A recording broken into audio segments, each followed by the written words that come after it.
Ruff. Ruff. Was. Oh, I guess that was a whine. It sounded like an M, so I thought you were gonna meow. I was gonna tell you to get the fuck out of here. This is for, as we've established, dude dogs only. Dude dogs only. This is the worst year of our lives. The #1 alt-right wrestling podcast on iTunes, baby.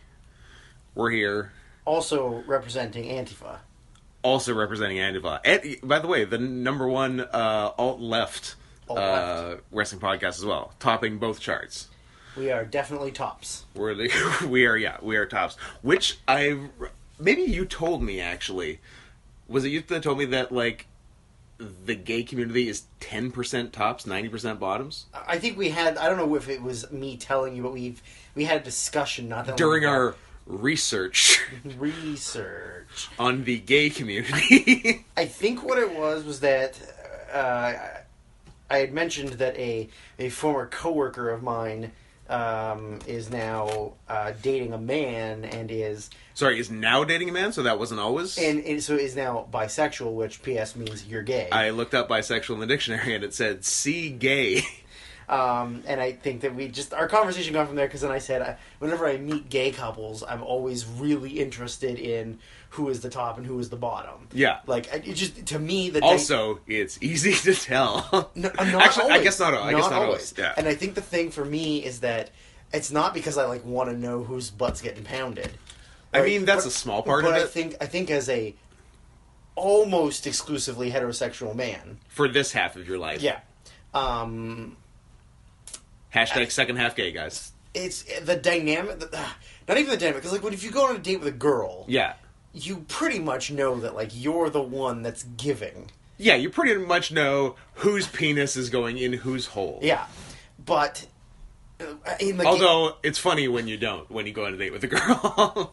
That is always an interesting end of a date. Hashtag Pegasus. Hashtag Pegasus. But the dynamic of, like, do you discuss that before you even go on the date? Because what if you can't? What if you don't talk about it until, like, date 5 or 6? Yeah. But by that point, you're already like, oh, I like this person. Then it turns out you're both bottoms. Because you can't open with it, can you?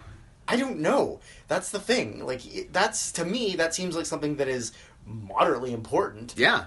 Because it's not. If anything's going to go anywhere, it is important. Like, unless you're going to space dock or put something. Unless you're both switches, the unicorn of the gay community. Ugh. Also, unicorns of the gays of the horse community.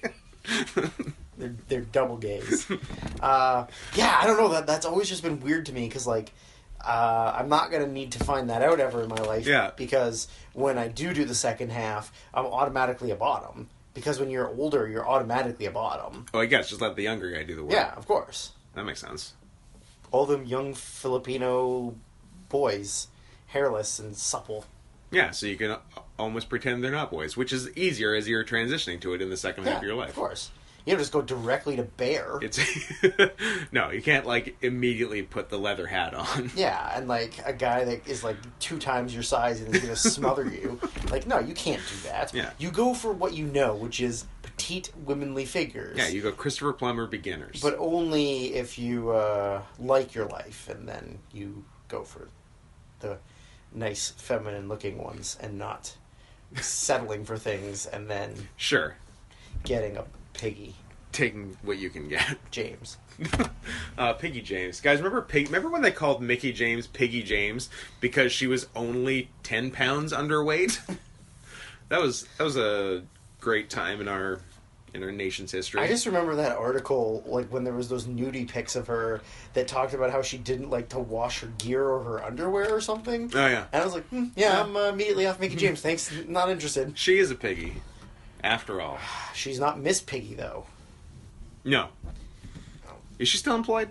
I don't care. Dana Brooke? Yeah, I think she is. Remember when Vince wanted Dana Brooke versus Charlotte at WrestleMania? Yep.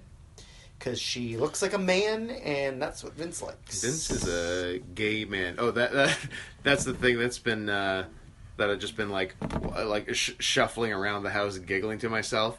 I've been doing bi-curious Clint Eastwood. He's just like staring down a punk with a gun at him, and he's like, "Go ahead, make me gay." I've been laughing so hard at that all week. That's pretty good. You can't it's tell not me a song. No, it's not. Like, not everyone is a song parody. Oh, that's what you were asking if they were as good as. No, this is as good as the other retarded things I was laughing at last week. Oh, yeah, no, it's not as good as the songs. I thought you were talking about a brand new version of something. No. I don't have this week's "I'm a Kid Man" or or. Or Cock and Roll Part 2, or Take Your Shirt Off to the tune of Where's Your Head At? No, they can't all be that. No, this was just as funny as me a couple weeks ago saying wet back, more like wet front. That's the level this was on. I feel like you didn't go with the more offensive of the two. I forgot. Yeah, of course. Jimmy Hoffa Jerky Waffa. Yeah, as the Asian sketchy masseuse. Yeah. No, that's a good one too. But I'm liking Bi Curious Clint.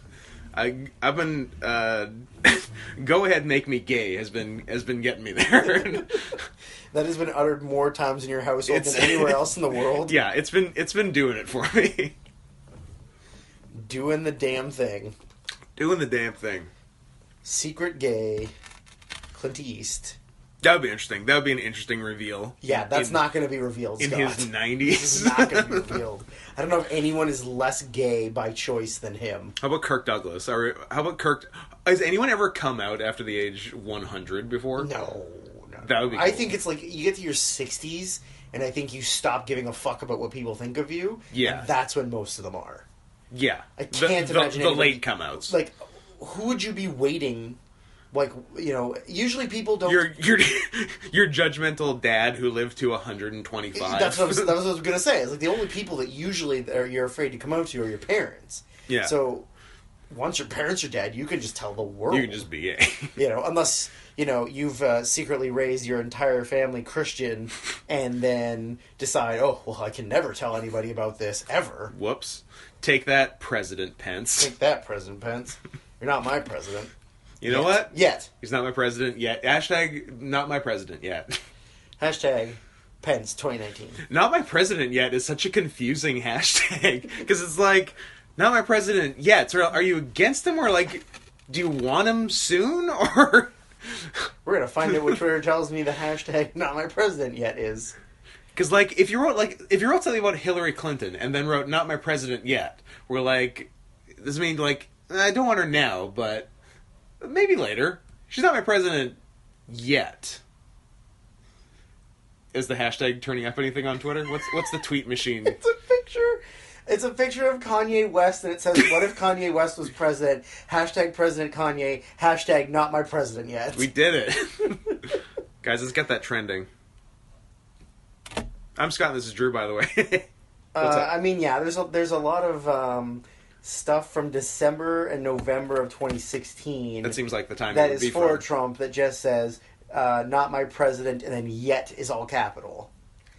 Okay. It's pro-Trump. Oh, it's pro-Trump because like, because they were using not my president for Obama. Yeah. Yeah.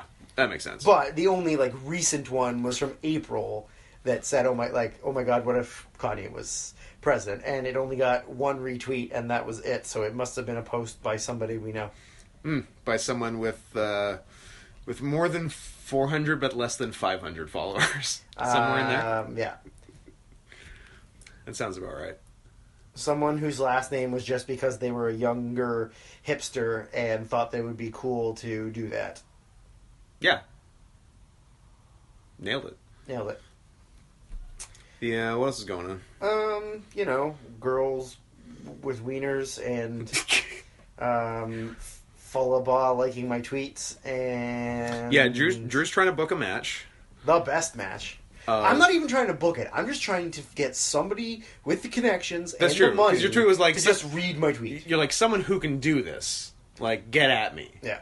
Hit me up. Roll up. Or just tell me where it's going to be so I can be there. Yeah. Is more of what it is. But Drew's trying to get someone to book, not book himself. Japan's Ryota Hama. The middle to right side of America's Ace Romero. AC baby. Indonesia by way of New Jersey, Falaba, which is just a fun name to say. Falaba. Falaba. And, man, we just learned the existence of this week, but is the most interesting shaped of the 4 people I've mentioned so far, which is baffling, is MLW's Barrington Hughes, who is a perfect black circle on top of 2 legs. Booking those 4 people in a 5-way with host of the show, Kelly Summers. Because Kelly has a fetish. Kelly is a type.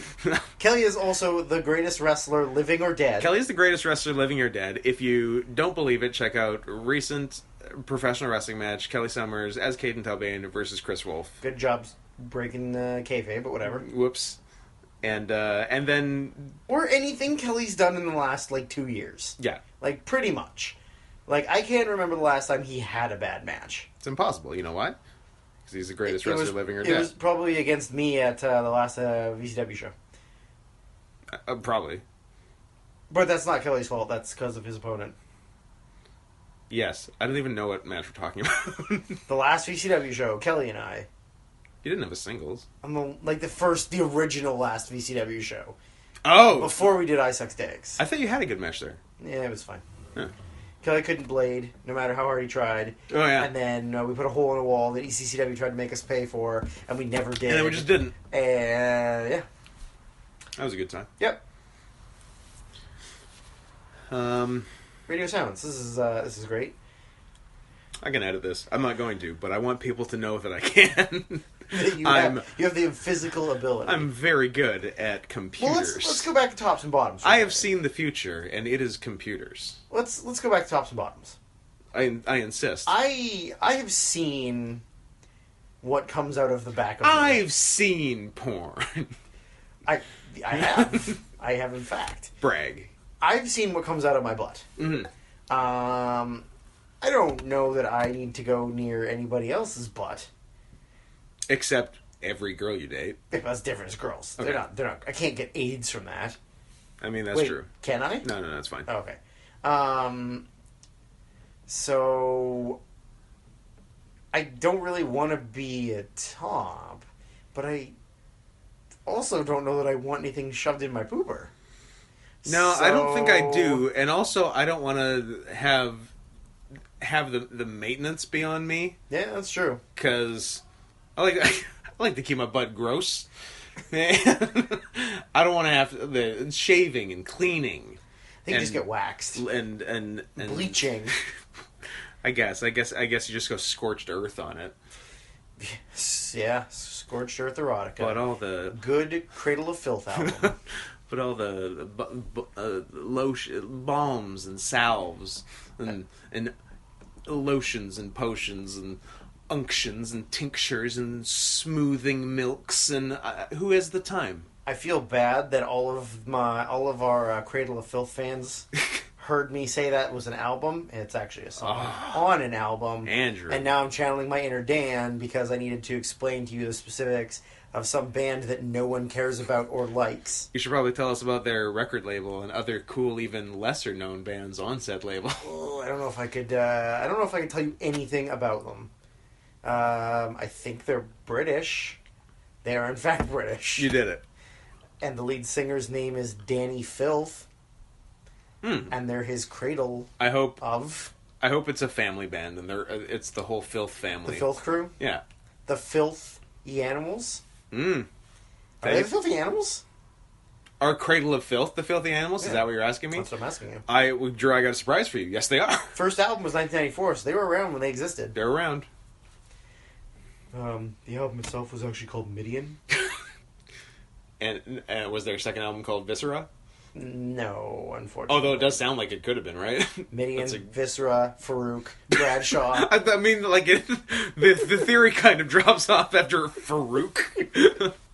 I don't know if that's quite the same. Farouk, Bradshaw, Ken Shamrock, the Big Boss Man. You ever listen to Ken Shamrock by Cradle of Filth?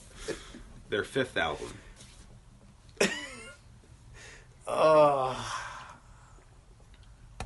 Drew, did you get too high in the Ho House? No. No? I was just hoping you were going to pick up the conversation because I already started with tops and bottoms and Cradle of Filth knowledge. I feel like I'm dragging this podcast through the dirt, and you're the dead corpse. I'm dragging through it. I'm the Big Show's father. Essentially. And you were the Big Boss but Man. But heavier. You're the Big Boss Man, as we all know, Cradle of Filth's 7th album. How... You didn't just... Yeah, What? You were just guessing how you didn't like the maintenance to be on your hands. Oh, yeah, no. Yeah. But I love the idea of doing less work sexually. Yeah. I love that. You use starfish.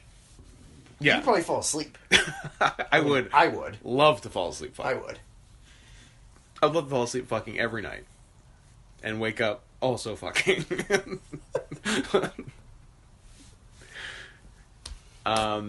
Yeah, it's a yeah.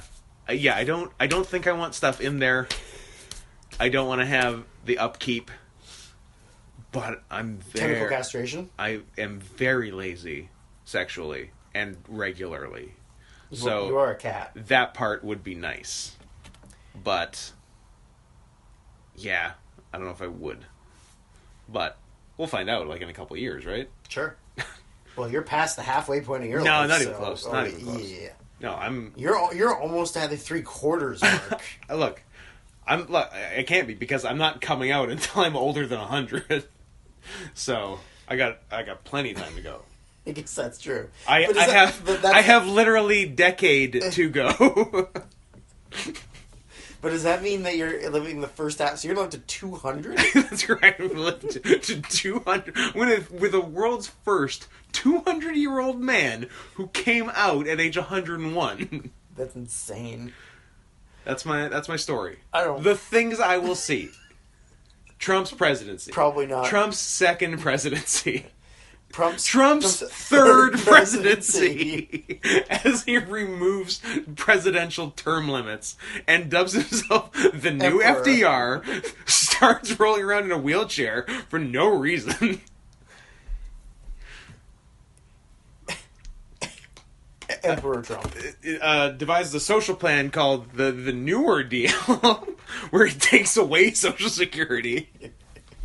Oh, this would be good. I'm looking forward to Trump 2024. You know, I'm gonna say that a lot of those things you joked about are silly. Are like dangerously close to But happening. like some of those honestly could happen. Oh yeah, I hope all of them, especially the wheelchair. He'd also be what is 79 in his third presidency? Yeah, I guess something like that. Yeah, that's pretty good. That's why I want running my country. Yeah. My parents are 10 years younger than that now and are lunatics.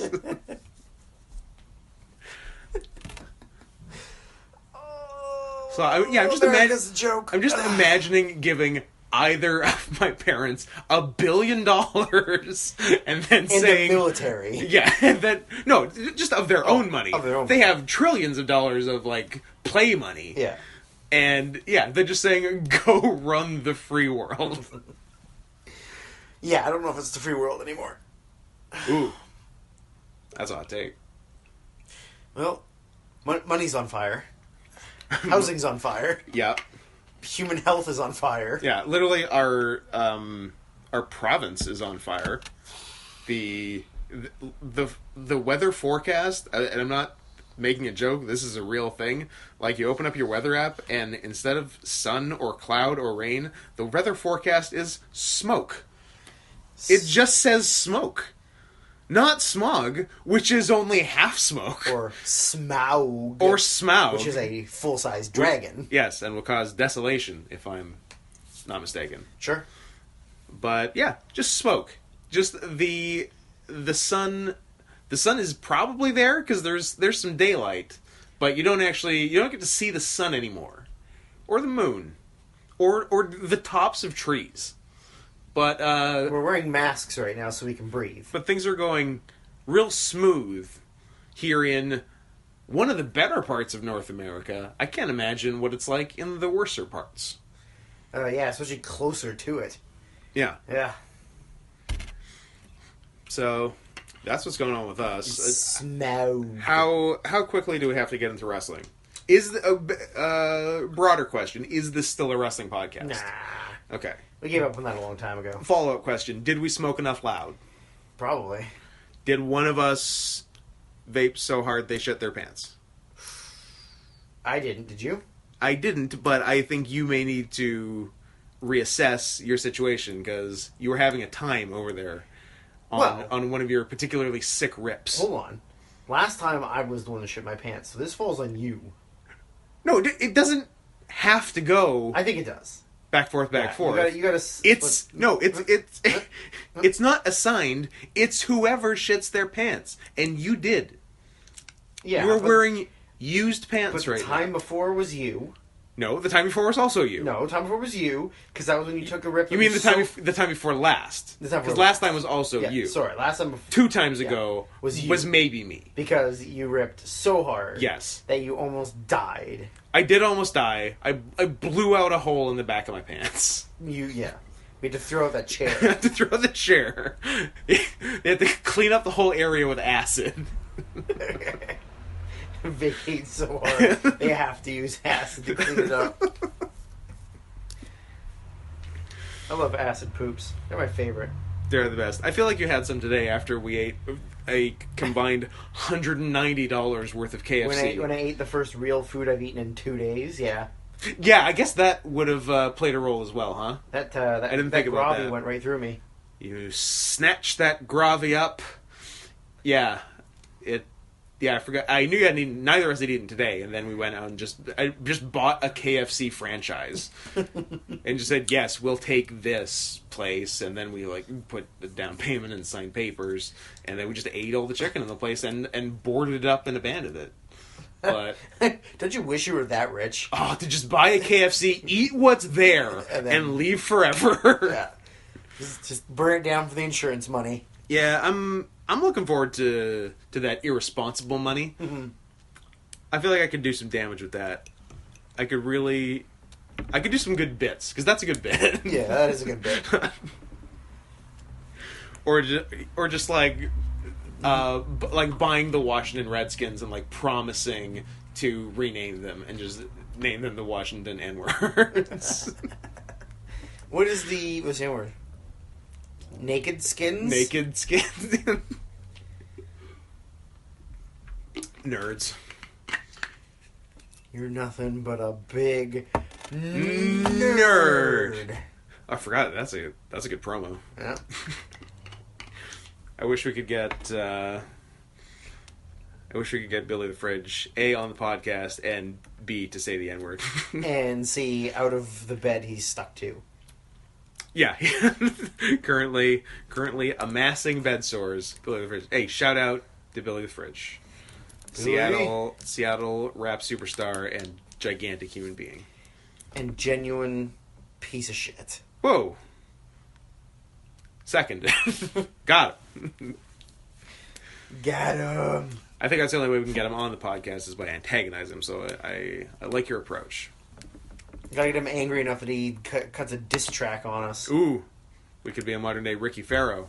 That's a person he did a diss on. A Jay Farrow? Not Jay Farrow. Oh. Big Who dissed Jay Farrow? Whitey's. He's a crackers. Wonderful impressionist. Bitch ass crackers. Trick ass marks. Jay Farrow is absolutely the best black impressionist, and I don't mean impressionist who's a black guy. Yeah. I mean he can do the impression of every black guy. Yeah. And I think only that. I've never heard him do a white voice. I don't know if I have either. Unless you consider Jay-Z white. Sometimes. Yeah. He's got the money of a white man. It's true. He's got white man's money. He's got the white man's greed. All right. He's going to eliminate the indigenous people of this country. Oh, man. Well, I guess not this country.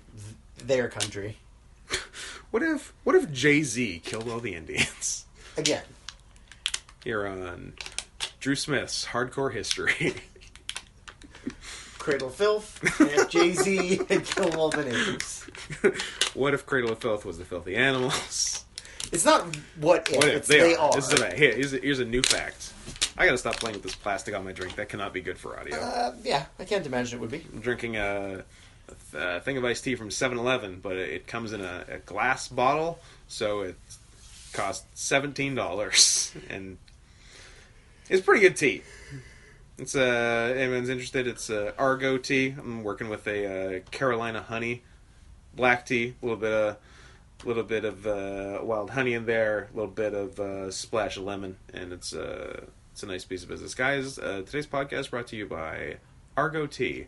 Argo tea, it's the tea you would drink in Toronto because they have the Argonauts of the CFL. That was a long way to go, but here we are. I think you just put most of our listeners, as well as myself, to sleep. And Scott's CFL and iced tea corner. Join us next week for the return of Drew's Minor League Hockey Corner. The only thing worse than that. Well, speaking of minor league hockey teams. Oh, tell me about one of them. Where this Nitro emanated from Mm-hmm. is an East Coast Hockey League team, Wichita Thunder. Why didn't they have Thunder in Wichita that week? I don't know. They should have, though.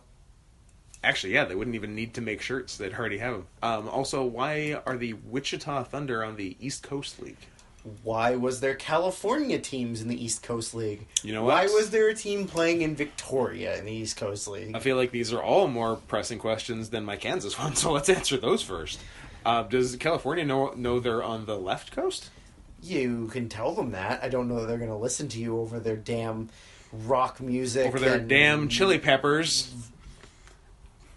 Bugles and their Beach Boys. And their John Lennons. And their California's own John Lennon.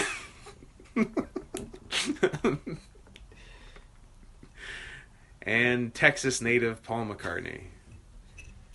When Paul McCartney goes, it's going to be the worst Beatles, the only one alive. That'd be funny if... He's going first. If Ringo outlives everyone by like 30 years. He might. Just like the last 30 years of alive Beatles history is Ringo Starr. Ringo Starr. And then Ringo could tell them whatever he wants. And there's nobody there to listen. I wrote all the songs. Guess what, everybody? I was just being nice to John and Paul, but I'm Ringo Starr and I wrote all the songs.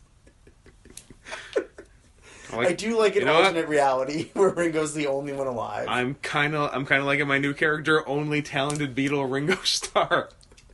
Oh, but what if Ringo Starr met Vicarious Glenn? No, I don't have anything for that. So keep working on it. Yeah, but I do like the idea of like there's a bunch of that's better than admitting you're gay at 101. There's a bunch of like history to the Beatles that nobody's talked about, and then Paul dies, and Ringo's like, "This is my chance. I'm going to become the number one Beatle." And then he just tells history all these lies. Will remember me to fill in those missing gaps. History will remember the Beatles as Ringo and those other guys. From like 1967 to like 1973, there's like a missing piece of Beatles history, and then Ringo goes in there and he just fills in all the gaps with Ringo Starr knowledge.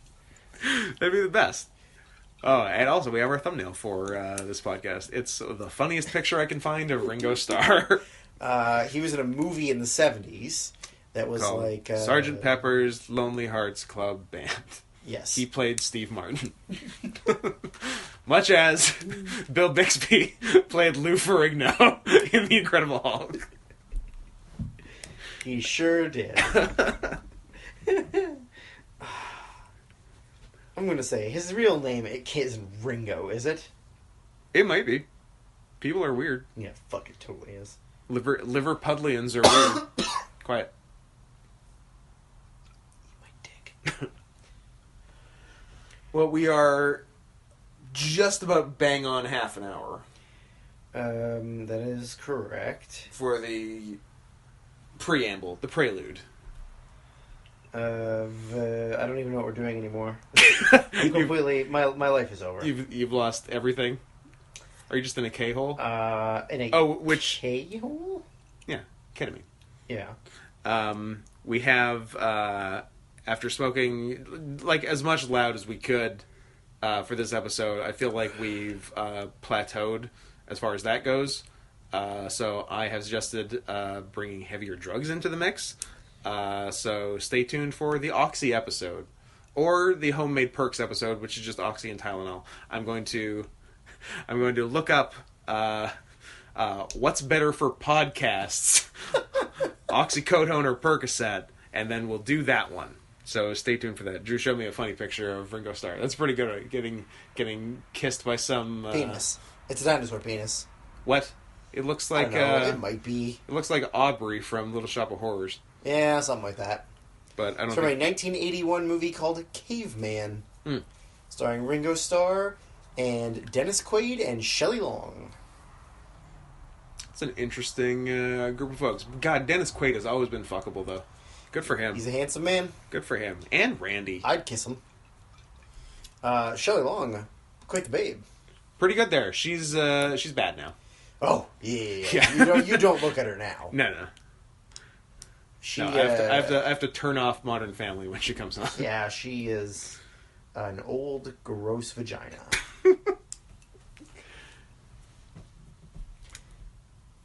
Well, what do you think? Do we I do it? think we should end the podcast now. Do we not do it? And that's your August 14th, 2000 Nitro report.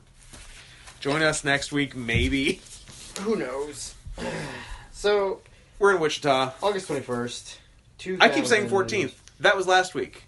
It's August 21st. That was the one we recorded previous to this one, Scott. We're absolutely recording these in order, guys. Don't worry about it. It's fine. Stop writing us letters like, guys, are you okay? We think you're doing the podcast out of order. Guys, we got it. Don't worry about it.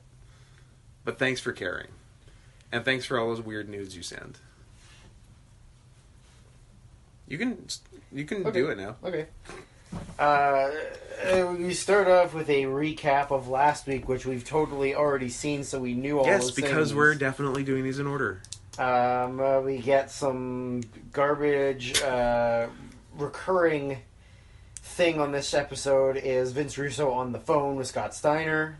Yeah, which, in retrospect, this conversation is so much more interesting.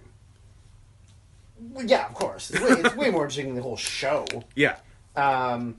He was rambling on to Steiner about Goldberg's not there and they got a plan to get him. Yeah, and I got this covered and blah, blah, blah. And then Steiner's like, thank you. That's later. Oh, yeah, sorry, yeah. Then, Jarrett comes in and demands a match with Goldberg because he screwed him over against Booker T last week, which we totally saw. Yes. And then Russo tells him he's going to take care of it or something. Yeah. Then right out of the gate, we get a matchup, surprisingly, of Primetime Young Skipper.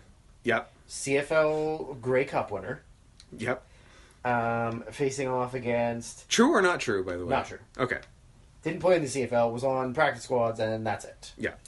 Practice squad wouldn't get a ring, would they? No. Also, does the Grey Cup even give rings? Or just like a Tim Hortons gift card? I couldn't verify that because it's garbage football for garbage people. There can't be Grey Cup rings. I think there's Grey Cup rings. Really? Then like every CFL player has like 4 Grey Cup rings. Or like 10, depending on how long they play. Yeah. Yeah, pretty much. I mean, there's only 7 fucking teams, so... there's 9. I love the odds that if you play in the CFL for 8+ years, you're almost guaranteed a Grey Cup by the law of averages. Yeah.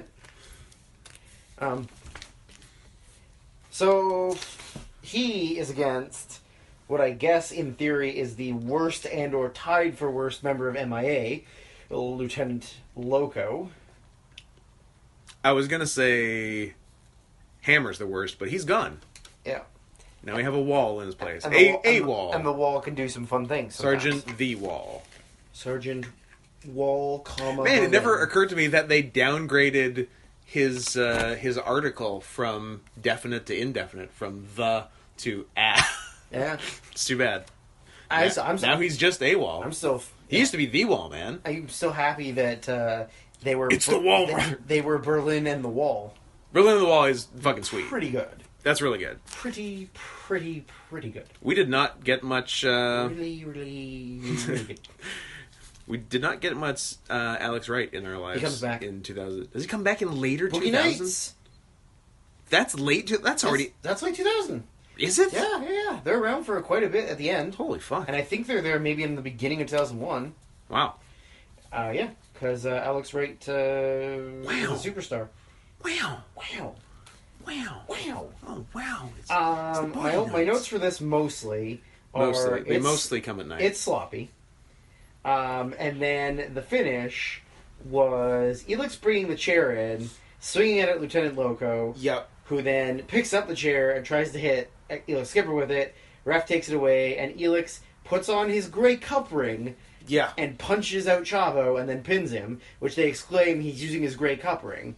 But the note that I made was how ridiculously bad kayfabe is, in the sense that the referee will allow a heel wrestler to hit a face wrestler with a weapon. Yeah. But when the face wrestler goes to use it, They the try to referee take it away. takes it away, Yeah. preventing them from hitting a bad guy, which is just totally flawed logic. Yeah.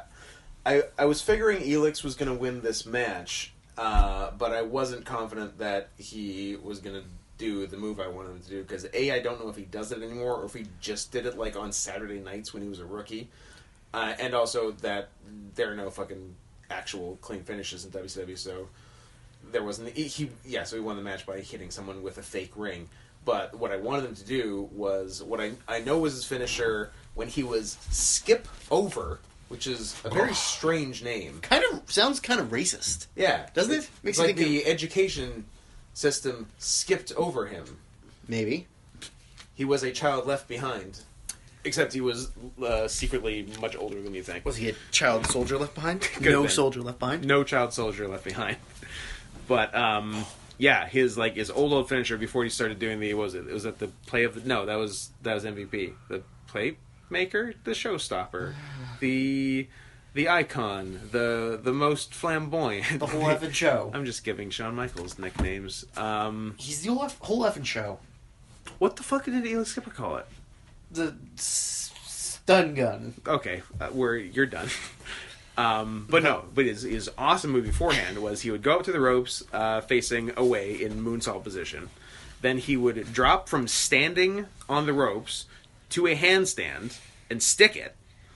And then fall down, turning 180 into a leg drop on the guy on the mat, which is always a crazy cool-ass move. But, I don't know if he still does it. I don't know if we'll ever see it on Nitro, but it's awesome. Drew, what have you looked up on the internet? What have I told you about the internet? Doesn't have moves listed, so I can't tell you. Are you looking up Elix Skipper things? Yeah. It doesn't say what it is. Skip over, Dark Guerrera. Dark Guerrera in All Japan. And Extreme Blade. Also in All Japan. Bizarre. Yeah. Why wasn't he just Elix Skipper? Don't know. I don't think he ever was Elix Skipper in All Japan. I think he always had a mask. I guess they don't want to look at black guys. Is that because Japanese people are racist? Japanese people are super racist, but much more nicely than we're racist. They just literally don't let anyone in their country. Well, you can visit. You just can't move in. Yeah. They really don't like to mix their DNA. No, Japan has kept it super pure. Yeah. The ones doing it right. Japan. Yeah, well, can't blame them. Yeah, it has it listed as the play of the day. I guess it was. So, did MVP just also call it that? I guess. Yeah. Alright. I'll allow it. Maybe he called it the Playmaker. Maybe it was slightly different. Yeah, maybe. How come MVP lives in, like, Seattle and we've never booked him? Because he sucks? Oh, that was it. I knew there was a reason. Because he's old now and wasn't even that good. Wasn't even that good in his prime? Interesting point. Blue's the first New Japan Intercontinental Champion. Yeah, I know, right? How fucking weird is that? Yeah. Times change. So from here, we get Goldberg arriving at the building. We then get Vince Russo coming to the ring, where he cuts a promo and refers to the crowd as a bunch of Kansas City bleeps. Yeah. And then Mark Madden says... Which, if you've seen Blazing Saddles, you know what comes after Kansas City. Mark Madden goes, Kansas City bleeps? I thought they were the Jayhawks. Which is pretty funny. Guys, Mark Madden, low-key, pretty funny. Sure. Vince pretty much tells Goldberg that Steiner's out of control because of him, blah, blah, blah. Goldberg comes through the back through the crowd and into the ring. Goldberg, in case you've missed a couple weeks, is just a straight up face now. Again. Yep, because they realized the decisions they had made previous to this didn't really work out so well. I've made a huge mistake. So Goldberg decides, hey, there's some security guys in the ring. Guess what? You're getting a Bret Hart killer. So he boots one of them in the fucking head. I love I don't know if it's the arrogance or just negligence or just lack of thought to it. The move he murdered Bret Hart with and ended the career of a legend. He just does every day. Still one of his moves. He just keeps doing it. To anyone. And always seems to hit them really hard. Yeah. That's where I learned how to throw super kicks. From Bill Goldberg. I'm trying to ruin people's lives. The hubris of that is something I greatly respect. Essentially, Russo called Goldberg down so that Goldberg can sign his release clause to get out of his contract. And go anywhere he wants to on Monday night. Yeah. Pretty much telling him to go to Raw. Yeah. I don't like it, go to Raw. This is interrupted by Russo... This is Girl Interrupted by Angelina Jolie. Talking about Goldberg's girlfriend. Goldberg then tries to murder Russo until on the overhead you get Scott Steiner in a hallway outside of a door screaming at Goldberg about beating up Medeja last week, which we totally saw. And he gave Medeja a jackhammer through a table, and it was the best thing. Which, by the way, I guess that does make Goldberg a dick. Like, he just he beat up a woman who did nothing to him. Yeah. That has nothing to do with anything that has to do with him. Yeah, because he's mad at who she's fucking. Yeah. That's some real life shit right there. I do like the idea of just beating up someone's girlfriend. That's like having no specific issue with the girlfriend just because you're mad at the guy. Like, I'm so mad at you, I'm going to beat up your girlfriend. I got a girlfriend you can beat up. I'm going to beat up your girlfriend. No, I know a girlfriend, not my girlfriend. So Steiner, outside the door, is screaming at Goldberg that if you're going to beat up one of my freaks, then I'm going to go into this hotel room, get your girlfriend, and she's going to be with a real man. I'm going to rape your girlfriend. 100%, it's rape. Yeah. And he is implying that, and then when he goes in and she's screaming and the door closes behind him, like, that he's going to fuck her. Yeah. He's going to force himself upon her and ruin her life psychologically. And her and Goldberg are never going to be able to have kids. No amount of because therapy. She's not going to want to be touched. Nope. And everything about you reminds her of him. She's going to... He goes to put his hand on her shoulder and she flinches. Yeah. It's a real Liz situation. We got a new Liz on our hands. Beth. The new Liz. Oh, they're both named Elizabeth. Oh. So after Goldberg sees this... He books it outside. He gets on his Harley. No helmet. And takes off to the hotel. Russo is still in the ring. Booker comes out. Pretty much tells him he wants to stick his boot up Kevin Nash's butt. Yep. And that if Nash For those of you who have missed the last couple of weeks, Kevin Nash is a heel now. I don't know. He's not a full heel yet. He just did some stuff that Booker didn't He and like. Booker have issues. Yeah. Spoilers, a fucking heel by the end of the show. I don't care. Booker is wearing a sweet snakeskin shirt. Yeah. It is fucking boss. It's rad. It's so good. Russo tells him that he's not getting Nash. That if Nash shows up to the building by the end of the night, he can have Nash. He specifically says, by the end of the night, you can have Nash. Yes. And so then, okay, cool. He leaves. I will come back to that in a second. Okay. Next, we have another match, surprisingly. So Kwee-Wee's music plays. He comes out. Title card says... He comes out with Paisley. Kwee-Wee and Paisley. Yes. And I turned to Scott and said, Jesus Christ, are we getting a mixed tag match? And I said, probably. Out comes Corporal Cajun and Major Guns. So we, in fact, get a very bad... Not excited. Mixed tag match. And yes, Paisley's with Kwee-Wee now because Kwee-Wee has cucked the artist, even though Kwee-Wee is gay. That is some... I don't think... No, I think it's not implied that he's gay. I think it's not. Yeah, I think they imply that he's like a total ladies man. Yeah, acts gay, but just keeps smashing puss. Yeah. All the Nitro girls. As like the opposite of you, who is gay. Well, and not doesn't yet. smash puss. Not yet. Right. In the future. But give it time. Yeah. Give it a 12 year. years. No, 12 years. I got 12 years. You think that the midway point of your life is in 12 years? Yeah. Okay. Yeah, that's what I'm banking on. Best of luck. I'll be dancing on your 45-year-old grave when I'm 101 and come out.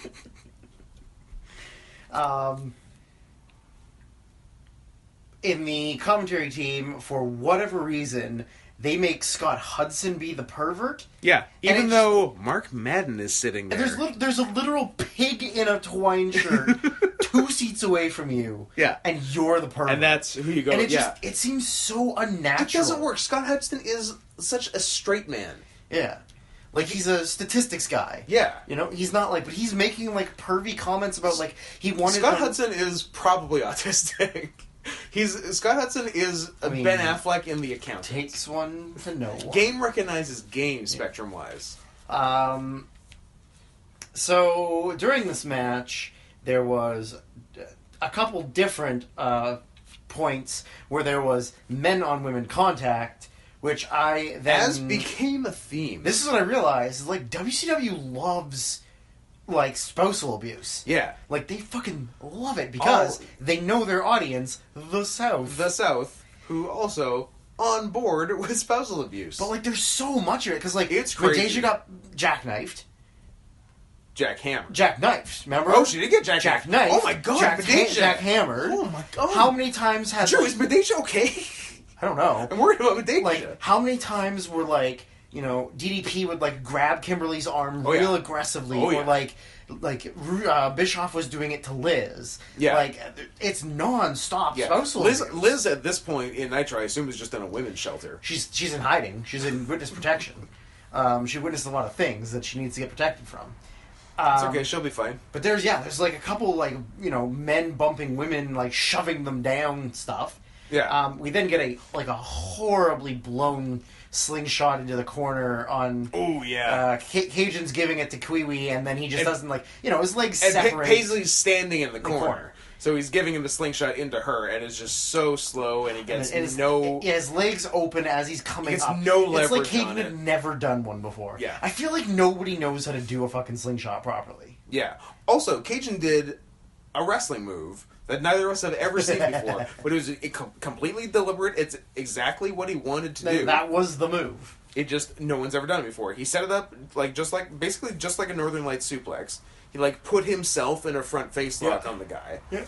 And then put, like, his arm between the guy's legs and power slammed him. It was a Northern Lights power slam. Northern Lights power slam. It looked weird. Like, I don't recommend every indie guy out there go start doing it, but it was... technically a wrestling move, but executed properly, I guess, that we had never seen before. But Sean Phoenix, if you want to do that move, you go right ahead. Yeah, so I said to Scott as well, I really hope that this is just a lot of the dudes and the women don't actually get in, because neither of them are trained. That's correct. My next note is just the women suck. They're bad. Neither one of them knows how to do anything. Yeah. Then the finish, whatever, happens.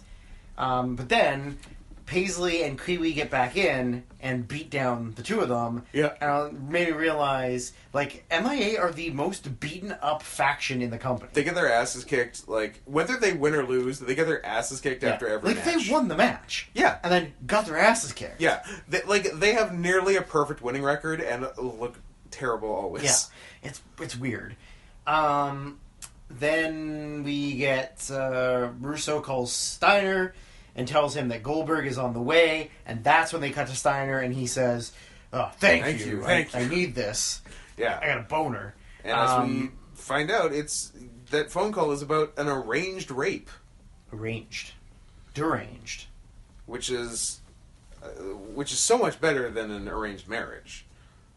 It's the same thing. I want an arranged rape. I just want my parents to bring me a girl to rape. And there is money exchanged between families. How is that not an arranged marriage? You get married, she has to have sex with you, and if you don't, you're her husband, you get to. Oh, I guess they are just arranged rapes. with more paperwork. Yeah. And just another set of parents. Yeah. That are also arranging it for you. Yeah, I thought I was onto something, but I guess India already has that on me. It's kind of true though when you think about it. No, you're right. You are forcing a girl to have sex with a man that she doesn't know. Yeah. And like if they don't meet until the wedding, then they're consummating that wedding. You're that getting raped night. tonight. You're getting raped tonight. Getting raped tonight. We go to commercial, we come back, we get 3 Count and Tank in the ring, where Tank is singing his new hit single. Yeah.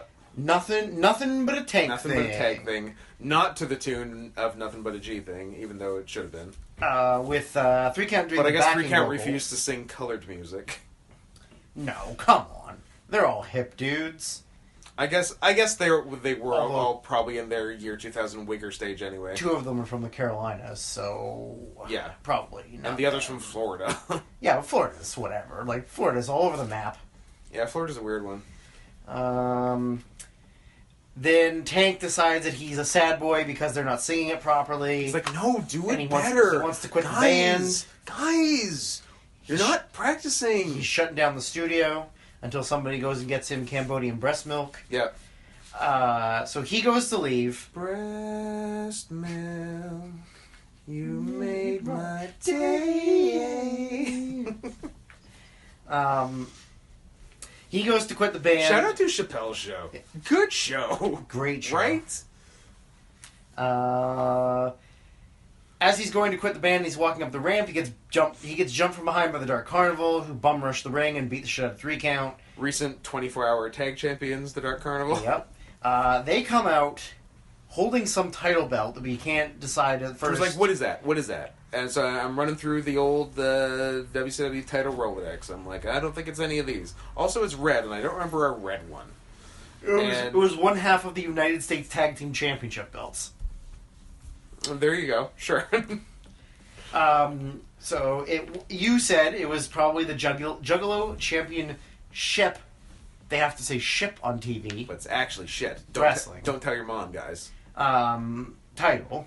Yeah. Which it turned out to be. Which is a replica WWF Winged Eagle World Title, so it probably still had the WWF logo on it. Yeah. But on, like on they WCW care. TV on a red leather belt. Yeah, like they care. Yeah. You know what? If you're gonna get a random replica title, that's a good one. Yeah. They talk about how the Juggalo Bunch of like half shooty stuff and like Vampiro like not getting a chance because of the politics and yeah, blah, and like blah, Juggalo blah. Championship Wrestling's taken over. This is the Dark Carnival. Yeah. And then Dan loves our music. at this point, yeah. At any point. Has a Great Malenko come out yet? I don't even know. I think it has. It has, I think. So then Tank, as they leave, Tank gets back in the ring and says that, like, he's not afraid of Vampiro, so he'll fight him tonight in this ring, whatever. So we get that match later. And we're like, Tank Vampiro. That'll be interesting. Now we get, I think, what might have been one of the worst parts of Nitro, which was the New Blood, the Natural Born Thrillers, come to the ring. Yeah. Stand in the ring. Mike Saunders gets on the microphone. I think it's Sanders. Sanders, whatever. I don't think it's Saunders. I don't think he's fancy enough to be Saunders. But he's in the South. Saunders. But that's Sanders. Saunders. Oh, like real, like Southern gentleman Yeah. South. Like, Mike Saunders. Yeah.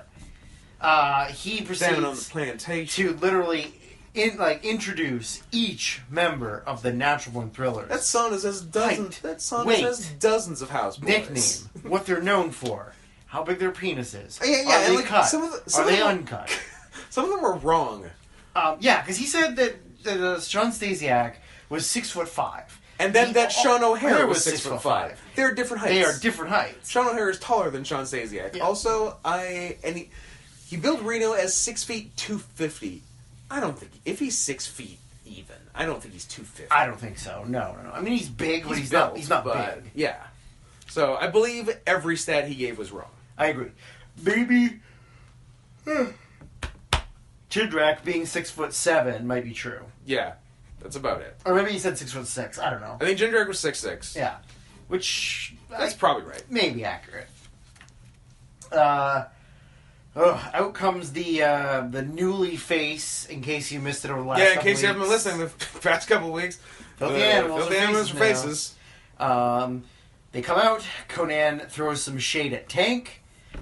Then talks about how he's not afraid of all these guys that only know how to do suplexes, clotheslines, and leg drops. Oh yeah, Conan got like a double disc and he's like, and I thought Tank Abbott was bad at promos or something. Yeah. And then we come back from commercial, and we get Ray, Hoovy, and Disco versus O'Hare, Jindrak, and Sanders. Yep.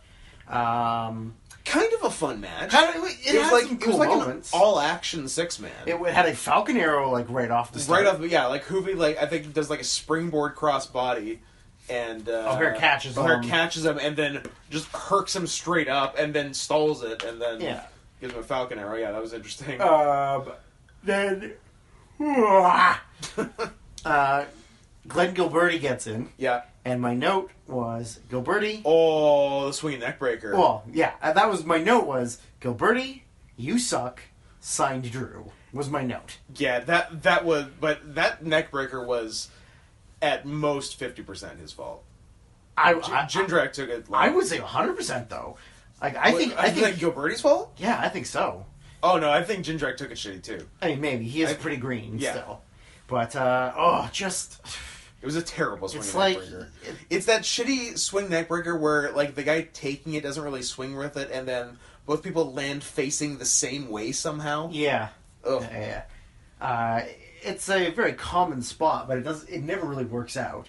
No. But he decided to throw one because guess what? He sucks. At some point, I think Jindrak had somebody in a headlock and just like lifted his leg towards the corner, and there was a tag made. Yeah, he like put his leg out like a super kick, and it was a lap. And then O'Hare just tagged it. I'm like, can you do that? Apparently, I thought it was hands. The ref literally allowed it. I thought it was hand stuff.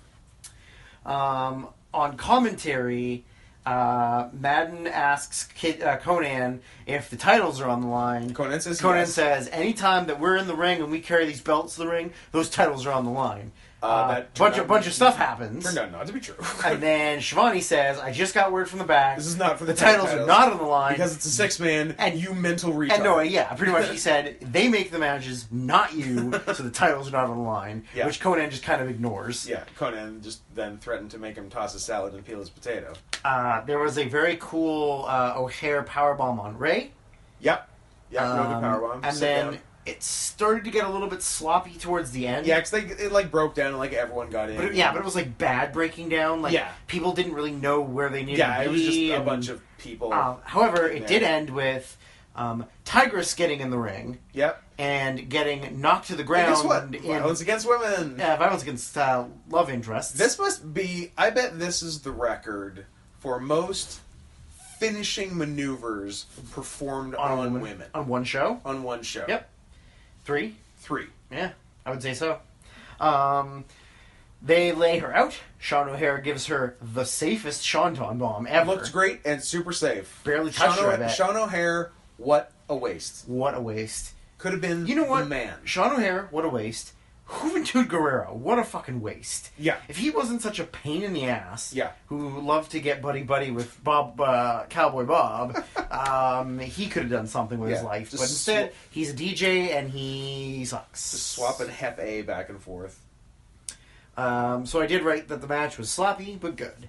Yeah. Next we get Goldberg arriving at the hotel to stop the rape, but he only goes... They only show him going into the hotel... And then we cut to commercial. Yeah, going through the glass door of the hotel, which I was praying for him to punch his way through, because he never learns.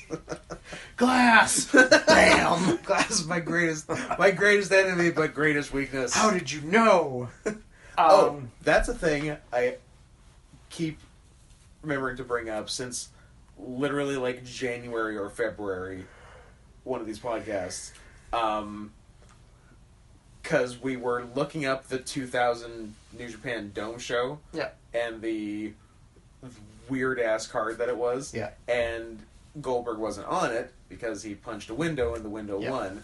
But the match was supposed to be Goldberg versus Manabu Nakanishi. And then we decided that is all we want to see is that fucking match. We'll book that on the exact same card as that Kelly 5-way. Ooh, I'm going to do my own Joey Janela show, which is all the silly shit we want to do. I would love your stupid Joey Janela show. Me versus Zack Sabre Jr. in a death match. Zack Sabre Jr. in a death match, which is the best. Kelly's fetish 5-way. Yep. Him and 4 gainers. 4 gainers.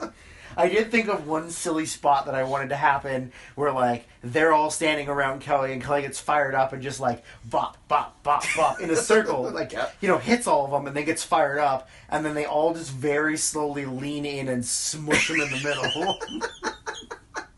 Because, like, they wouldn't have to move very far. Nope. They're just, like, all walk in until Kelly turns blue and just drops. It's the best. Which I can only assume is Kelly's, like, ultimate goal of this is getting crushed. Live out his fat male crushing fetish. Oh, that's a smelly pile. Oh man, that's a 5-way smelly pile. I guess I forgot to write the note down earlier, but at some point when Nash wasn't there, Russo told the Natural Born Thrillers. Oh, yeah, Russo like rolled up on the Thrillers and was like, blah blah. Chuck Palumbo, I guarantee you will win a title tonight. Yeah, if Nash doesn't show up. Yeah. So now he says, if Nash doesn't show up, you're in the match. Earlier he said by the end of the show. Yeah. We are now at match 4, and guess what? Booker T versus Chuck Palumbo happens. So the middle of the show. The middle of the show. Also, you have to work, in terms of kayfabe, 2 days a week. You have to work Nitro and Thunder. Yeah. Show up to work on time. Yeah, it seems like... Show up to work on time for the 2 hours you have to work. I feel like Nash, Steiner, Hogan, and Goldberg have never been on time. They arrive at the building... Sometimes they arrive right when it's starting. Yeah. Sometimes not. Sometimes an hour and a half later. Or sometimes it's like right at the end. They're never there when it starts. Yeah. Like, they're not at the arena at 9. They are constantly missing their flights. They are sleeping through alarms. They are having car troubles. Their wives are pregnant. Something. It's always. Do your job. So they don't even wait. And before the match can start, Russo comes out as the, of course, surprise, I work 4 hours. Special guest referee. I work 4 hours total, 2 days a week. I usually show up late. And leave early. I don't give a fuck. How much do you make? I don't know, like $1.7 billion. Sounds like a pretty sick gig, dude. I don't have health insurance, though. When Russo gets to the ring as the referee, him and Chuck have one of those real fun going for a high five, double high five, but one's going for a hug moment. Yeah. It was super awkward. Like, one went for a high five with his right hand, and the other went for a hug with his left side, but then also a fist pump with his right side, and then they just, like, interlocked and became one being for a minute. They just touched. Tips. I said there's been a lot of scoops on this show. A lot of people picking people up for scoop moves. Yeah. Then Palumbo decides he... is the biggest sandbagger that's ever lived. Was bad at jumping for moves. He did not jump for a suplex. Nope. He did not jump for a hip toss, maybe? There was another one for sure. And then Palumbo gets Booker up for a stalling suplex. Booker goes and up I was very like, nicely hey, and stays there Chuck, like a professional wrestler. That's how you go up. Yeah. At some point, like, Russo legitimately just, like, doesn't even get down to count pins for Booker. He just doesn't move. Yeah, no pretense about it. Yeah, just Booker starts getting up on Chuck. The Natural Born Thrillers come out. Then real American hero Big Vito makes the save. Yep, comes down and beats all of them up with face with his WCW bat ball sticks. Vito. Out comes Nash, who, if Nash was there the whole time, why don't you just make Booker versus Nash? Reasonable question. Nash comes out and, surprise, surprise, turns heel. It's not like you can't see it from a fucking mile away. And then... I feel like you forgot to do the thing where you act like you're going to hit the other person with the chair first and then turn and hit him, because he was just looking at Booker the whole time. He was just waiting for Booker to turn. Yeah. And then Chuck Palumbo wins the WCW World Heavyweight title. But not really... You don't know. Oh, and then the cat comes out. Well, I guess not really. So Cat comes out. Super babyface. He immediately breaks kayfabe and says, he's the commissioner. You're the writer. Russo's just the writer. So they are on the same level. Yeah. They can't overpower one another, but this wasn't a legally sanctioned match, so Booker still gets the title. Yeah. Booker then says he doesn't want the title given to him because he didn't pin Palumbo and the fans wouldn't like that, so he should just take the title and do whatever he wants with it. So then Cat just restarts the match. Yes. And the restart of the match, he tells Vince Russo to, if you're the writer, just write your way out of the ring. Got him. Then the Cat takes off his shirt and is wearing a referee shirt. Which we were hoping for. We got very excited. Then Cat returns the match. He's the ref. They do like 2 spots. They did 2 spots. Booker wins. And then it was like, what a fucking waste of Nash's heel turn.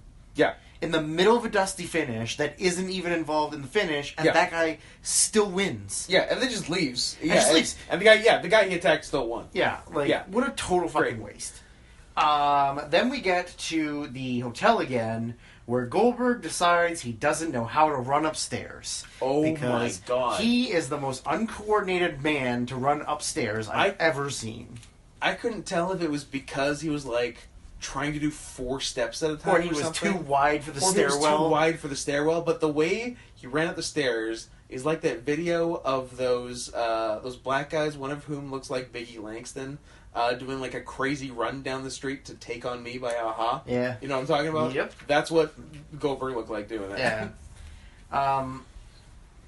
He looked like a puppy trying to go downstairs, but he was a man running upstairs. Who you'd think had used stairs before. Like, odds are, like, if you looked at Bill Goldberg and said, yeah, that looks like an adult man, he's probably gone upstairs before.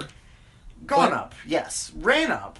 Maybe not. Maybe not. Maybe not, because this did seem new to him. This was Goldberg's virginity of running upstairs. This sort of flummoxed him. But then they immediately cut away again. They don't even show him going to the room. Like, no, they're really making us earn this. They're really edging to us. a piecemeal.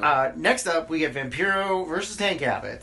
Yeah. We get the ICP on commentary doing their own did a costume change. Did a costume change to dress professional. And they, wearing suits and shorts. And they come out with, they have fake names. Yeah. I guess they're Juggalo wrestling commentary names. I guess so. They then keep referring to Tank as a bunch of like nicknames. The only 2 I wrote down were Tank Flabbage. Yep. And Pink Rabbit. Yeah, I remember hearing Pink Rabbit. Then there was something Sandwich, like Frank Sandwich or something. There's Frank Sandwich. There's, Hank Sandwich. Yeah. That was pretty good. I was like, guys, stop dancing around it and call him Tank Faggot, alright? Like, everyone knows that's what you want to do. Just stop being cowards and do it. I called him Yank Fappet. Also good. More creative than mine. One of them said on commentary that Tank is used to shoot fighting, but now he's going to have to do this real thing. This is real. Yeah. The match sucked.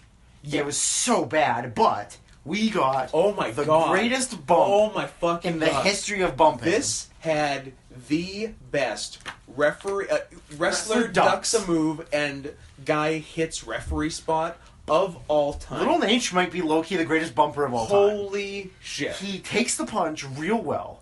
Yeah. And just launches himself. Blasts him. Launches himself like up and back and takes like a neck bump. Yeah. It was phenomenal. Little Nate is the fucking man. Little Nate, top 5. Top 5. After that, top 5. Someone's out. Number 4. I don't know who. I don't know. We'll figure it out. Maybe Chronic. I don't know if they've been doing it for me lately. Yeah, they didn't really do a lot. Well, they did some stuff tonight, but... Yeah. After some bullshit involving 3 count and ICP all brawling, Tank comes in and just clobbers everybody. Yeah. He then gets misted by Muda.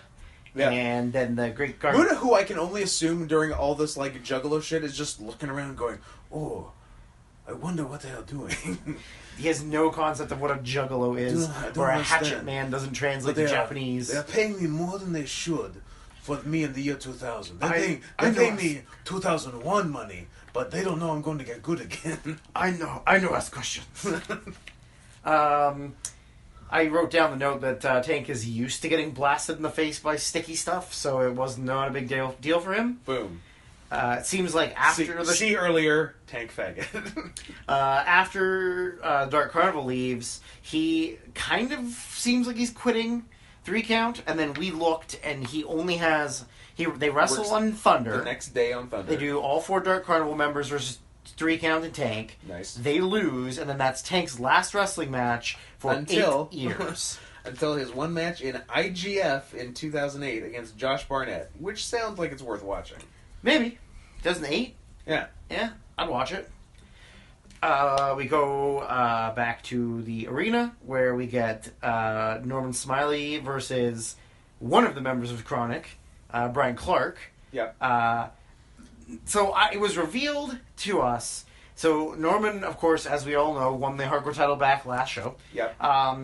The whole thing is that he doesn't want the Hardcore title anymore, and he actively wants to lose it. However, the circumstances are not allowing him to lose it. Yeah. So, which is a good gimmick. He starts out, he gets a couple good shots in on Brian Clark with like a kendo stick. Yeah. And then Clark just kind of gets mad and beats him up. Correct. Just like bumps him around, hits him with the kendo stick real hard. Yeah. He's trying to lose. Brian Adams is on commentary, and he was kind of funny. He said some funny stuff. But however, when Brian Clark is going to hit his finish, I guess, through a table, like a bald man runs in the ring, and like at first I didn't seemed like a fan him. was trying to enter. Yeah. And then the way they were holding him back. And then Brian Adams goes over like towards that side of the ring, and you see another bald man, and we realize that we got the motherfucking Harris back. So Harris spelled with 2 S's, if you catch my drift. They came back. We haven't seen them months. Yeah, like 2 or 3 months. I'd say at least 3. Yeah. Yeah, like May maybe. Yeah. So they run in, they beat up Chronic, they give Brian Clark an H-bomb through the table, pull Norman on top, Norman wins, and is super bummed that he won. God damn it. Doesn't want the title belt from the referee, doesn't seem very happy at all. The next note I wrote is just more rape.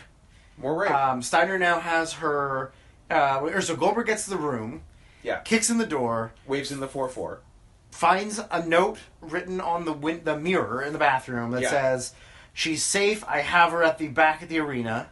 So now Goldberg has to run. But also, I've already raped her. Yeah, yeah. Like, she's already been abused. He runs out of the room. Now, the next match is Kevin Nash versus Big Vito. American Hero. Big Vito. The first half of this match was kind of fucking bizarre because it was just Vito beating up Nash. Vito. Like, first off, he threw a phantom kick that didn't hit Nash. That's a good one. But then Nash was like bumping and selling, and Vito was giving him suplexes, and he wasn't really acting. No, like he wasn't putting any effort in. But then, like at some point, he just like decided, okay, I'm sick of being the guy who's bumping. Yeah.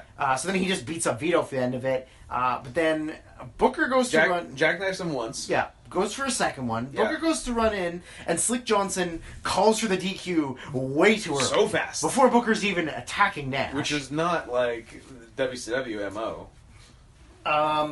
So then Booker comes in, and he beats up Nash, and Nash kind of books it out of the way, whatever. Now, next we get Lance Storm, and the partner that he was being forced to have by the Cat, which was turned out to be Jeff Jarrett, versus General Erection and Mike Awesome. The stipulation was that if anybody pins Lance Storm, they win the U.S. title, the Canadian title. Canadian title. But then it's pretty obvious early on that like Jarrett has no interest in being in this match or being Lance's partner. Jarrett's a little too cool for so he's just kind of like fucking around, you know. Like at some point he like doesn't break up a pinfall and he's like posing on the second rope or something. And then we were kind of debating like walking around pretending the stroke is a good move. Yep. Or a good song by Billy Squire. I mean, there was nothing really good about the match, but there was one point where we thought that like General Erection was just clean winning. Yeah. Because he hit his moonsault. Yeah. But then of course the referee was distracted, and then Elix Skipper runs down. Elix hits like a leg drop off the top. Yeah. And then Lance gets the pin. Yeah. So but it was kind of a nothing match. Nothing really happened. So then next we come back to the arena. after the commercial, we get Steiner in the back yelling about how much he loves rape and how he's going to rape her again and how he's going to ruin her fucking life and her family's not going to talk to her anymore because she's a dirty whore. They're going to blame you. And society favors me. He looks right in the camera, and while Goldberg's girlfriend is corpsing, he then tells him that he loves his freaks and he would never be with a bitch this ugly. That was pretty funny. And that she's just bait. Yeah. Goldberg then... Steiner is something of a masturbator. He is a masturbator.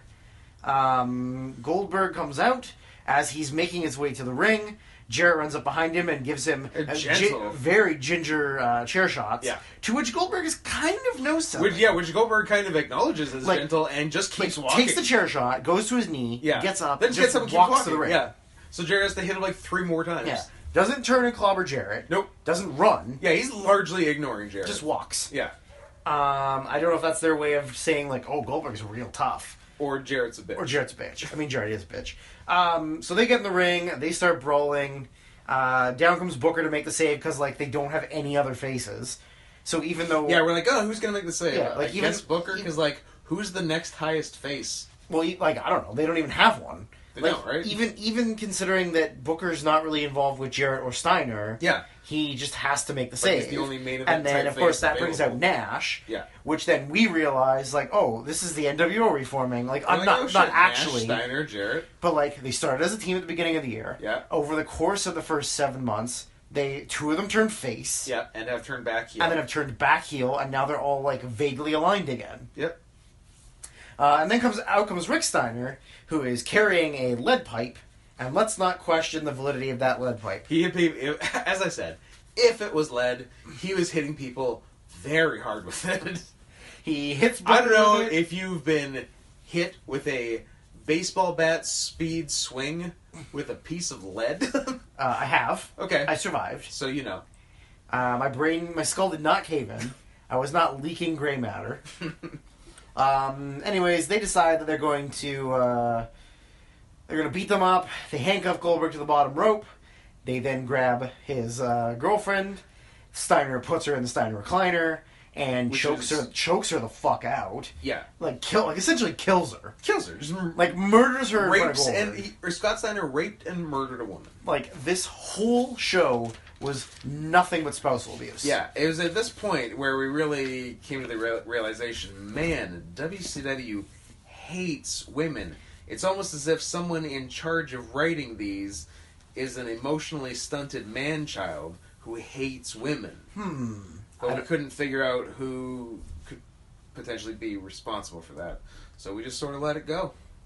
It's a mystery for the ages. Dust in the wind. What WCW writer in 2000s? But we don't know who the writer is because they don't mention it. That's true. They never told us. It's not like someone pointed at someone in the ring You're the writer. Said, you're the writer. That was like during, right after the reboot, when they were talking about how literally on the air where Vince Russo and Eric Bischoff will be back with the company to run creative. Yeah. To make the things up that people will do. How did they not ruin wrestling? I mean, I'm kind of sad they didn't ruin wrestling because then I wouldn't have wasted 18 more years of my life watching wrestling. That's true. We could have really nipped this in the bud. I don't know if there's another thing in the world that people like love and hate at the same time as much as wrestling fans do. Yeah. Because, like, we love wrestling. Yeah. But we fucking hate wrestling. I think some Star Wars nerds hate every movie. Like, hate every new movie that they make. I guess. Is it the same, though?